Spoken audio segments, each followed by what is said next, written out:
महागठबंधन नहीं, पूरी आम पब्लिक रोड पे उतर जाएगी। जो कुकृत्य आपने वर्ष 2020 में किया कि 4-4 घंटा आपने काउंटिंग रोकवा दिया, 4-4 घंटा किसी को बारे में किसी को कुछ पता नहीं था, वो काम अगर इस बार होगा तो या तो मेरा उम्मीदवार बाहर आएगा या वो जो रिटर्निंग अफसर होगा वो बाहर आएगा। ये लोग अराजकता का माहौल और ये चिंता का विषय है। जब देश की बड़ी पार्टी, हमारे प्रदेश की विपक्षी बड़ी पार्टियां जब इस तरीके के बयान देकर लोगों को उकसाने का प्रयास करें, यह आप मान के चलिए कि ये लोग इसका मतलब हार हो रही है ये जान रहे हैं और किसी ना किसी तरीके से ये लोग संदेश देने का प्रयास कर रहे हैं कि लोगों में एक अराजकता का माहौल तैयार हो। हार इन लोगों के गले से उतरने नहीं वाली है और इसीलिए भले वो कांग्रेस के नेता हों, राहुल जी को ऑल ऑफ अ सडन जिस तरीके से जेंजी याद आ रहे हैं या बिहार के जिस तरीके से विपक्षी राजनीतिक दल हैं, ये बात तय है कि इन लोगों को अपनी हार ये लोग मन ही मन में मान चुके हैं। फीडबैक हर राजनीतिक दल को आता है और जो संतोष एनडीए के नेताओं पर है, के चेहरे पर है, वो महागठबंधन के नेताओं पे नहीं है। ये अपने में दर्शाने बताने के लिए काफ़ी है कि इन लोगों को पता है कि ये लोग हार रहे हैं।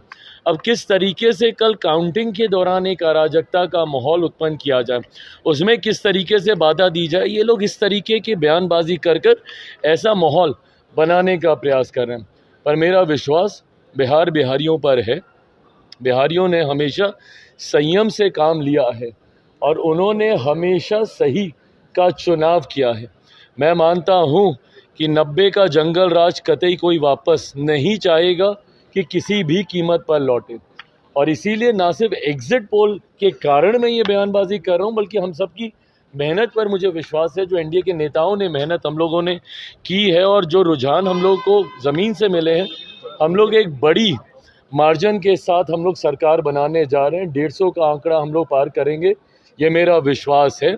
और एक मजबूत, स्थिर और विकास की सोच वाली सरकार अगले 5 साल बिहार को बदलने की दिशा में लेकर जाएगी। टाइगर अभी जिंदा है। नीतीश कुमार को लेकर पोस्टर लगाया गया, क्या कहेंगे? पोस्टर लगाया गया, बिल्कुल सही बात है और ये मुझे लगता है करारा जवाब है विपक्ष के नेताओं के लिए। जिस तरीके से मुख्यमंत्री नीतीश कुमार जी के स्वास्थ्य को बार बार उसका हवाला देते हुए जिस तरीके से उन्हें डाउनसाइज करने का प्रयास विपक्ष के नेताओं के द्वारा किया गया, मुझे लगता है जिस तरीके से मुख्यमंत्री जी ने पूरे कैंपेन को कंडक्ट किया और लीड किया, जब ये लोग निकले भी नहीं थे, तथाकथित जितने युवा ये लोग हैं महागठबंधन वाले, ये लोग अभी प्रचार के लिए भी नहीं निकले थे और ये लोग अभी सीटों का बंटवारा भी नहीं कर पाए थे, तब से मुख्यमंत्री जी प्रचार कर रहे हैं। और ना सिर्फ उन्होंने प्रचार किया, बल्कि ऐसे डिफ़िकल्ट डेज में भी जब शायद मौसम साथ नहीं दे रहा था, जिस तरीके से बाय रोड, उस वक्त ये लोग बाय रोड भी नहीं निकले थे, उस वक्त ये लोग घर से बैठ के फ़ोने पे भाषणबाजी कर रहे थे। तो जिस तरीके से मुख्यमंत्री जी ने फ्रंट से लीड किया है इस गठबंधन को और अपने नेतृत्व क्षमता को एक बार पुनः उन्होंने स्थापित करके दिखाया है, तो सही बात है, टाइगर जिंदा है, ये पोस्टर बिल्कुल सही है।